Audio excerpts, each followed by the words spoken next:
To continue our kitchen utensil series, I'd like to talk about knives today. When you prepare foods, you really want to have two different sets of knives.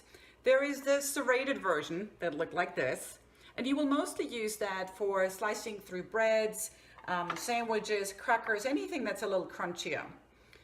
Then you also have the straight cut version, like this one here, and they are great for slicing through vegetables and fruits, anything that's a bit softer.